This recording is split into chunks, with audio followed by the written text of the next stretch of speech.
वो ये ना अच्छा, हाजी साहबान के लिए ये जो है ये मकतब का बेड है, ये तकरीबन 1 फुट से थोड़ा सा बड़ा है, तो ये इस तरह ही उनको पैक मिलेगा। इसकी ये जैसे ही हाजी साहबान रैपिंग खोलेंगे तो इस बेड को 2 तरह से यूज किया जा सकता है। इसकी पहली फोल्डिंग खोल के आप इसको सीट बना सकते हैं और इस पे आराम से बैठ सकते हैं, और बाकी जगह नमाज के लिए आपके काम आ जाएगी। दूसरा ये है कि जब आपने आराम करना है तो आप इस बेड को पूरा खोलें, इसके साथ आपको एक जो है वो तकिया मिलेगा।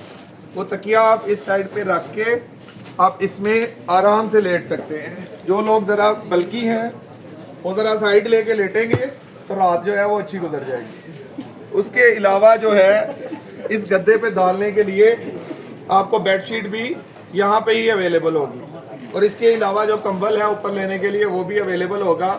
यहाँ पे जगह कम होती है मीना में, इसलिए कम से कम सामान लेके आए, क्योंकि सामान रखने के लिए जो शेल्फ है वो महदूद है और इस पे 32 लोगों का सामान आना है। तो ये अगर आप ज्यादा सामान लाएंगे इस पे जगह भी नहीं होगी और यहाँ पे भी आप तंग होंगे। लिहाजा अपने आराम के लिए जगह ज्यादा रखें और सामान कम से कम लेके आए। बहुत शुक्रिया।